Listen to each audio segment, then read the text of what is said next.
Hello there, ladies and gentlemen, boys and girls, tenor of all ages, and every other group out there under the sun. Welcome to this little quick and simple, maybe simple, hopefully simple, basic guide to what is min-maxing. Min-maxing is a very simple term used by a lot of people to explain what is normally referred to as minimum waste for maximum gain. Results may vary. And this is normally a term used by some random people on the internet that just want to be tryhards and ultimate badasses known to all of mankind and impress their friends and maybe the ladies.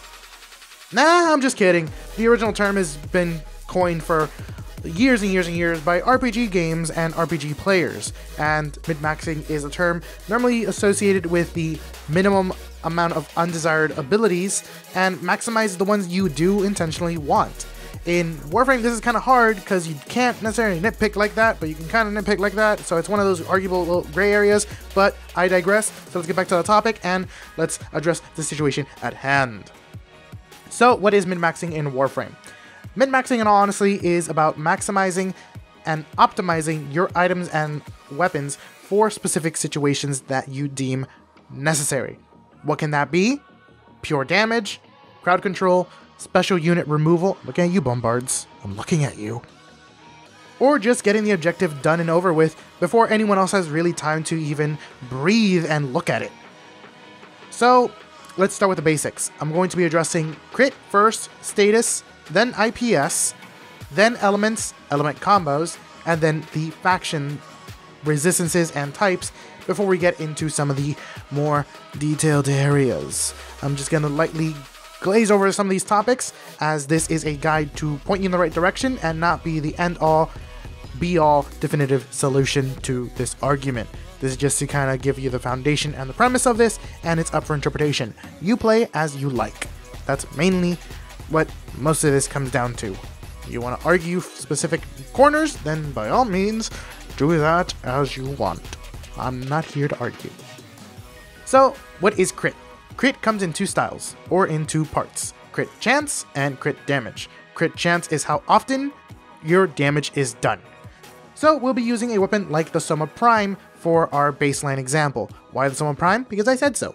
And it's a very good example of crit, and a lot of people tend to use this mainly as well. So the crit chance on the Soma Prime is 30%. That means roughly 1 in every 3 bullets will do crit damage. Crit damage on this is 3 times. And that is the ouchie factor of how much ouchie you're going to be inflicting on the enemies. This can get higher, this can get lower based on the weapon. Same thing can go for the chance. For this instance, we have a solid 30 and 3. So to convert this to math and make it seem very interesting, we'll get 100 damage. At 100 damage, you have a 1 in 3 chance of it doing 3 times damage. What does that mean? 1 in 3 bullets will do 300 damage. 100, 100, boom, crit, 300. Crits are not necessarily this low. You could have mods to augment this and get it exponentially higher, and you can go up to above 100%. Once you hit above 100%, you enter red crit territory. Why is it called red crit? Normal damage is in white numbers, crit damage is in yellow numbers, then you hit red crit. It's red for a reason. It's in the name. And that is, again, another multiplication. What does this imply? 3 times, 3 times. So, 100 damage, 300 damage, boom, red crit, you get 900 damage. That's a lot of ouchie. Your 100 is now 900. Ha! You just fucked up his day. Real bad. And you can get these to get even higher or lower based on the weapons and based on mods.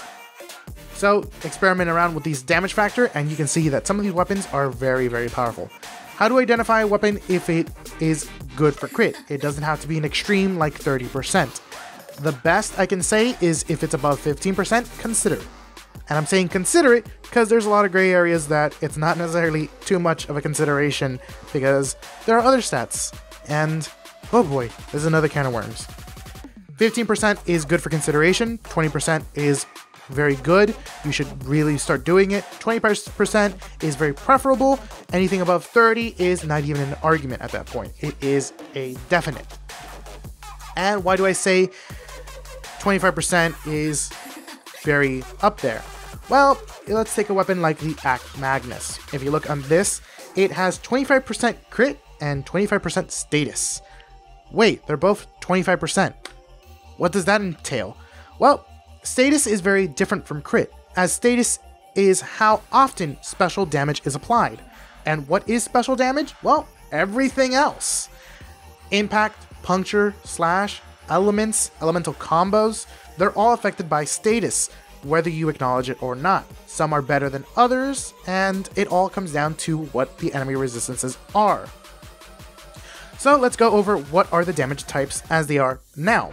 You have raw damage, which is impact, puncture, slash, which is overall calculated as physical damage, but if you do end up getting a specialized damage because of the status of the weapon, you'll do impact, which will result in the enemies getting stunned. You can also do puncture, which will weaken the enemies, and they'll do slightly less damage to you, about 30%, and you'll also do extra damage to enemies that have armor. Impact is good against shields, puncture is good against armor. Then you have slash, which is known as the killer status type. And why is that? Slash does damage over time. Tongue twister. But it's also known as a kill stat because it ignores shields and it ignores armor in its entirety. So this is one of the stronger physical damage types, but it is not the best and definite answer to all things. We'll get to that in a second. We also have elements. We have the 4 base elements: heat, cold, electric, toxin. Heat causes enemies to fear and run around flailing their arms because guess what? They're on fire. That's what you do logically when you're on fire. Cold will slow down the enemies, which will kind of make them look like they're in slow-mo, which is good for singling out big guys as everyone wails on them and just obliterates them. We have electric, which is another very good stat against specific enemy types, but it's also good for stunning enemies, much like impact. Impact will stagger them for a second, but electricity will flat out stun them. So it's a little bit more of a long-term effect, and it's still very good. We have Toxin, which reacts much like Slash, but with the one caveat that it does not ignore armor, and it's not very valid against many other things, because you do have robots, and you can't poison a robot. Well, maybe you inject a virus, like a computer virus, but no, we're talking about physical viruses here, like bacteria and stuff, so it's not going to affect the robot. So obviously that's out the window for certain enemy types. Then we have the advanced elemental combos. We have Blast, Corrosive, Gas, Magnetic, Radiation, and Viral. Blast is known as the AoE knockdown effect, which when it hits an enemy, it will explode, because guess what? Blast! Things go boom, and everyone affected in the blast radius are knocked flat on their bums. Which is kind of good for crowd controls and just opening them up for other damage types. We also have Corrosive, which is known as the Armor Killer. Corrosive reduces armor every time it ticks to the point that there is no armor on the enemy, or you have such little armor that you're going to do so much damage on them flat out. A very good example of a ridiculous corrosive weapon is the Stiletto Primes. They're high status, throw very high corrosive on there. Look at that level 120's armor just go. His yellow health bar now turns red, he has no armor, and he's obliterated. Devastating. We also have Gas, which is an AoE blast effect for Toxin. The one caveat on this is that when the gas proc initially hits, it's very effective against lighter infested units, and then every other tick after that is just pure toxin damage, which is arguably good on other unit types. But we'll talk about resistances in a moment. We have Magnetic. Magnetic is great against shields. Enemies with high shields will just get decimated and their shields are no longer an issue. And it also is an energy killer against things that have energy pools, mainly against other Warframes or specific units.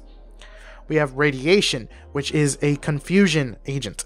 When an enemy is radiated, it will start attacking any nearby enemies, any nearby targets, regardless of faction affiliation. So if you hit a bombard with radiation, it's going to attack the other bombard like it's no freaking problem. When there are no other things around, it will attack you like normal. But this is great in massive crowds and against certain armor types.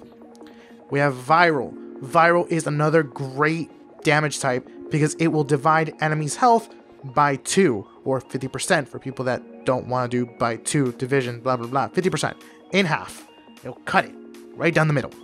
And this will be very effective against a multitude of enemies unless certain resistances are met.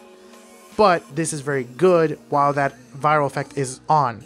Once it wears off, their health will multiply up by 2 again and still carry over the initial damage you did.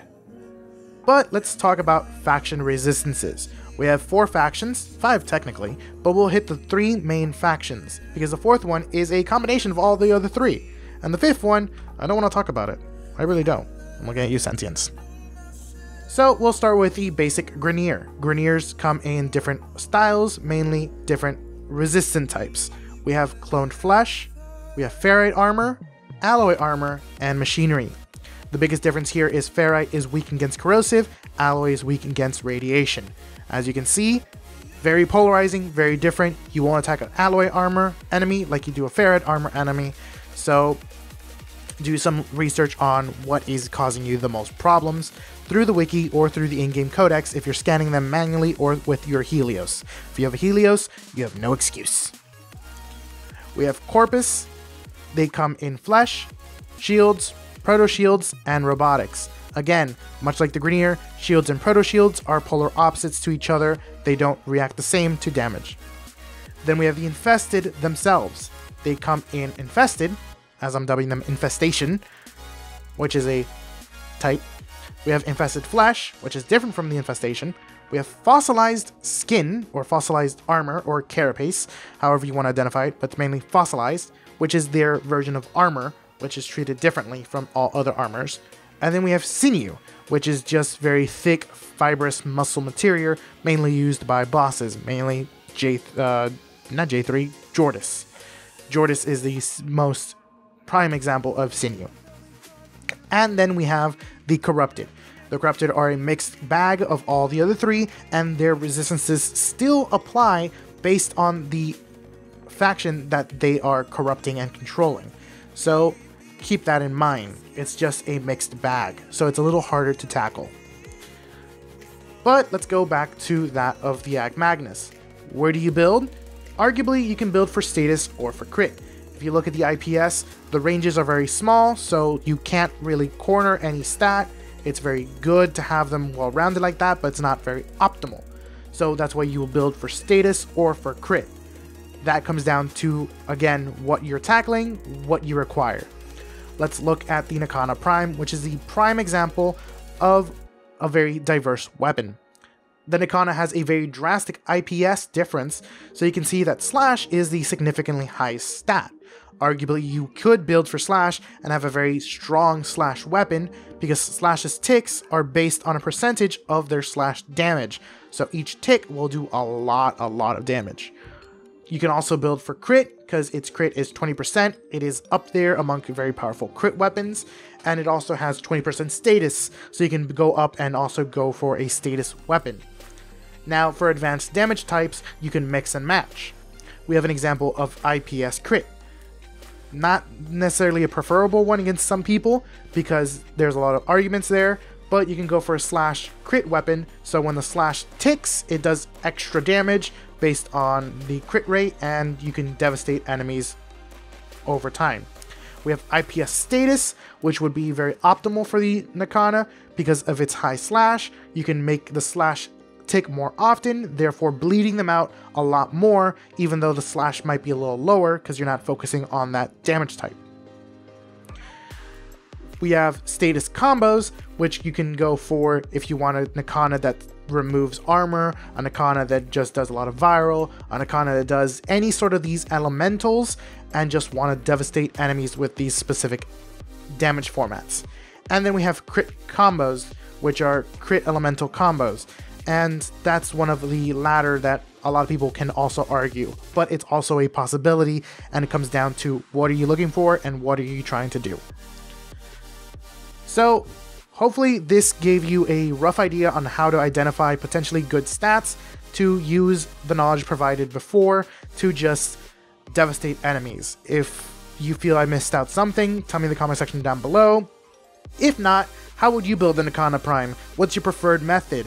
I kind of have two little weird mixed bags, but that's just me because I have a melee-oriented Warframe build and then just a backup damage build for just those quick tap sword swipes. So, tell me in the comment section down below, did I miss anything? What were you building Econo for? And what should I do next? Most likely I am going to be doing Warframe profiles, so stay tuned to that. And, like always guys, take it easy, have fun, and see you guys in game. Ta-ta!